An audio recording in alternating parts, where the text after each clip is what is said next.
आज बड़ी पहल है।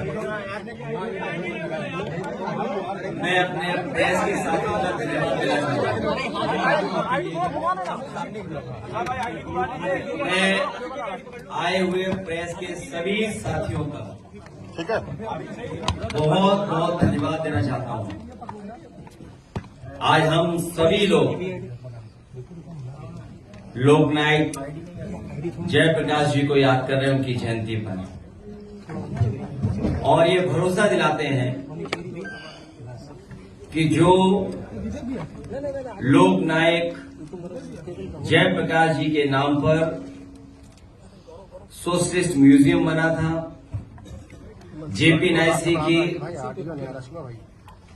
जो सबसे सुंदर बिल्डिंग बनी थी, भारतीय जनता पार्टी कितना भी छिपाना चाहे और कितना भी पुलिस लगा करके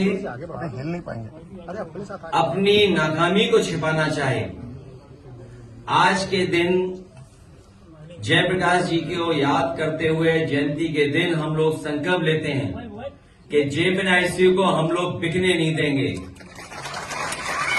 ये सरकार जो बेचना चाहती है जेपीएनआईसी को, वो हम समाजवादी लोग मिलकर के इसको बिकने नहीं देंगे।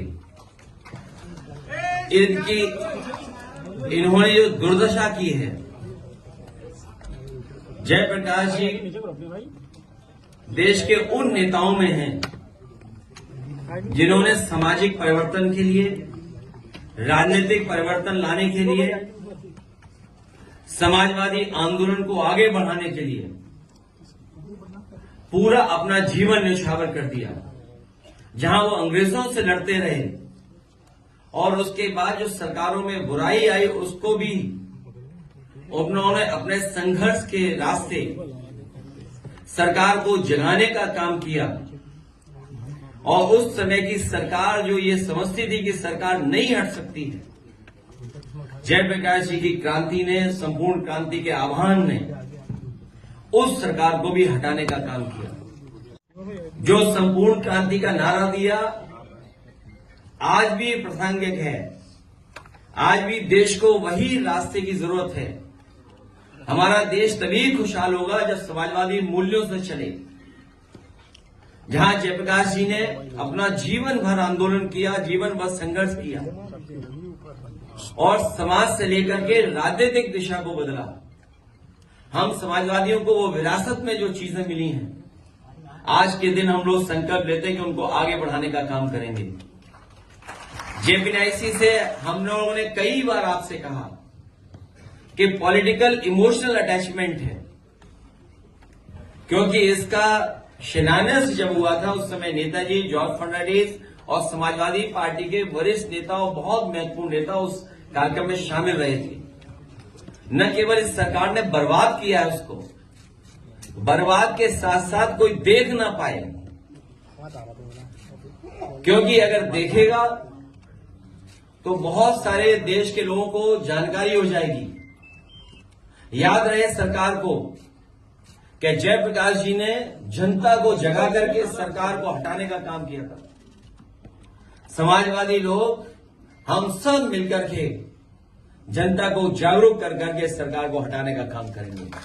आज मुझे जानकारी बाद में मिली कि हमारा अकाउंट ब्लॉक कर दिया गया, सस्पेंड कर दिया गया, और जो आप लोगों के माध्यम से जानकारी मिली और जो आज कागज पे मुझे जानकारी मिल रही है कि उस पर कुछ ऑब्जेक्शंस था, और जो ऑब्जेक्शंस ये दिए गए कि adult sexual exploitation and violence की शिकायत है। हमारा अकाउंट नहीं, ये हमारे पत्रकार साथी जानते होंगे, अनऑफिशियल भी ये बात आपको कही गई थी कि अनऑफिशियली भी आप लोगों को, मुझे लगता कि विभागों से जानकारी मिली थी। ये जो आपके चेहरे पे मुस्कुराहट ये बता रहे कि आपको पहले ही पता था कि एडल्ट सेक्सुअल एक्सप्लॉयटेशन वायलेंस। तो मैंने जानना था, जब मुझे पूरी रिपोर्ट मिली, उस रिपोर्ट में जो पोस्ट हुए हैं, बलिया की एक घटना है जहां पर एक युवती को लेकर के पोस्ट हुआ था और वो सच्ची घटना है क्योंकि हमारे सांसद जी बगल में खड़े हैं। और सबसे महत्वपूर्ण एक और है, एक पत्रकार की हत्या, उसको लेकर के जो ट्वीट किया था मैंने, उसमें जो लिखा था मैंने वो ये लिखा था कि एक पत्रकार की हत्या, पत्रकार पर दबाव बनाना, पत्रकार को महीना बांधना,